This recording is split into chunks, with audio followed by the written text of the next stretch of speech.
by the CCS, and which would include 16 for land use and 15 for the maritime use, which is largely the naval use. These are very capable platforms with large endurance, and therefore they will help us tremendously in keeping our area of interest and area of responsibility under surveillance, so that we can know who is doing what and why.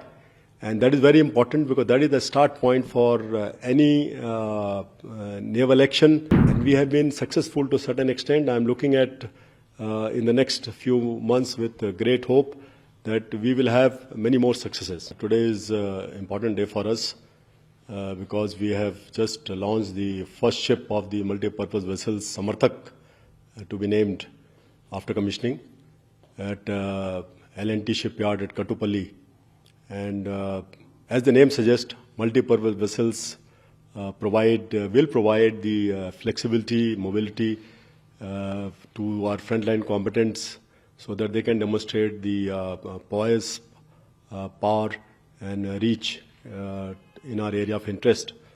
These are vessels which are almost close to 3,600 tons, and they will be used for a large number of activities, which would include trials and testing of indigenous weapons, sensors and equipment, for which sometimes we were using the frontline combatants. So they will also be used for target towing, whether it is surface or subsurface. They could also be utilized for as launch platform or mothership for unmanned or uncrewed vessels. So they have multi-purpose use, and apart from whatever any ship at sea can do, they will be able to do it. So this will be a bit capability enhancement in the arsenal of the Indian Navy as we go ahead. So, when months ago, you had certain projects for modernization for the Indian Navy in your mind as your KRAs. Now, very recently, last week, the government cleared the acquisition of 31 Predator drones, in which the Navy is the lead service, while others will also get, but Navy is the lead service in this. How do you think this is going to help the Indian Navy in expanding its surveillance of the Indian Ocean region, where both China and Pakistan are quite active?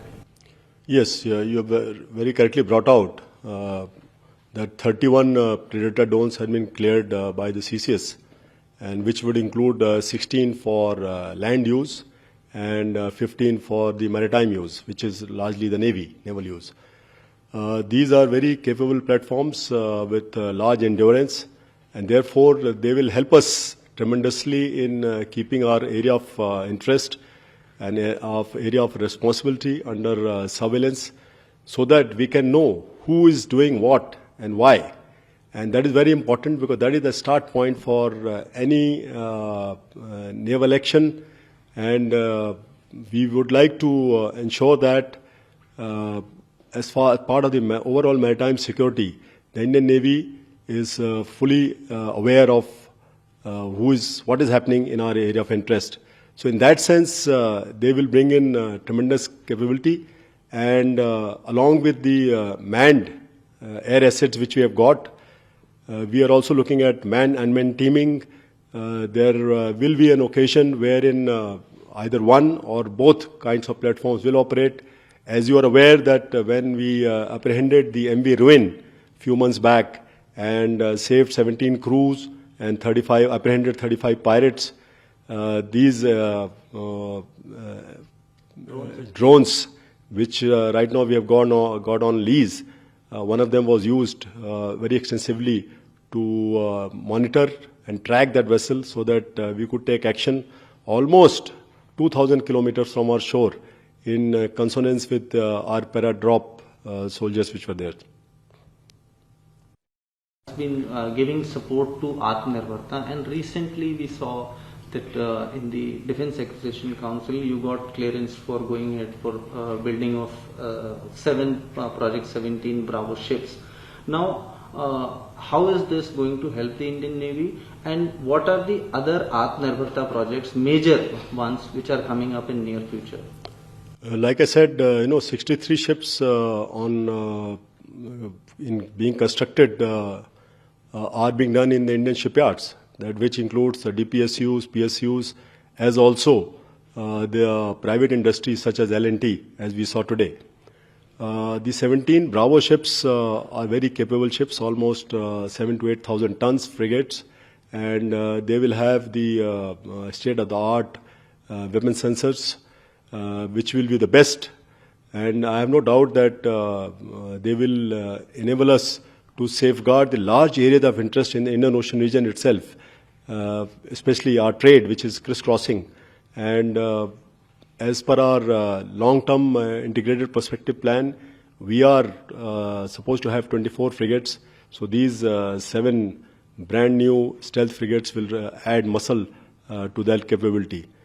As far as other projects are concerned, like I said, we have already committed that the Indian Navy will be a fully armed naval force by 2047, and therefore I don't think any further platforms in terms of surface, of subsurface, we are going to acquire from abroad. They will all be made in India, and Indian Navy is fully committed towards that. We are also looking at infusion of technology, because technology is a game changer in today's warfare, as has been seen in the ongoing 2 conflicts, and even before that in the Armenia-Azerbaijan war. So at Naval Headquarters, we have commissioned 2 task forces under a 2-star rank officer who are now going into the industry and looking at what kind of technology we can imbibe to plug the gaps which we have got. And we have been successful to a certain extent. I'm looking at in the next few months with great hope that we will have many more successes. The 2 ongoing wars, and what is the biggest one between Israel, Hamas, the other Russia, Ukraine? What is the biggest lesson that the Indian Navy has learnt from these wars?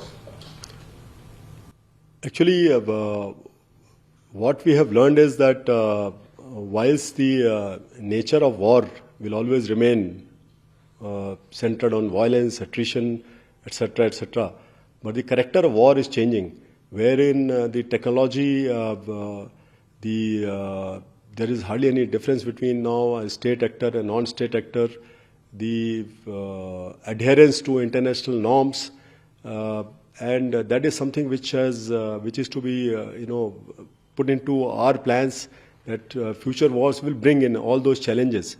Whether it is operational domain, whether it is technical domain, we as a Navy are thinking about it, and we are taking appropriate action so that we are ready for safeguarding our national maritime interests anytime, anywhere, anyhow. Sir, last create proposals which will create a strong underwater force for the Indian Navy. Can you tell us, sir, in next say 5 to 10 years, how many more underwater assets are going to join the Indian Navy, and how strong will the submarine force would be, sir? So you are aware that in 1999 there was a 30-year submarine building plan which was cleared by the government, and we are proceeding as per that. So I have no doubt that in the coming years, after the P-75 project is completed, the 6 submarines are going to be delivered this year. We will move ahead and acquire other platforms, whether it is P-75 India or P-76.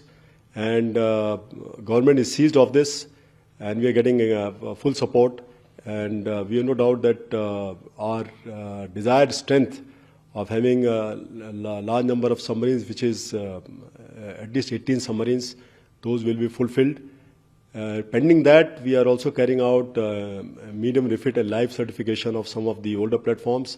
So that will help us to plug the gap until the time we get the new submarines.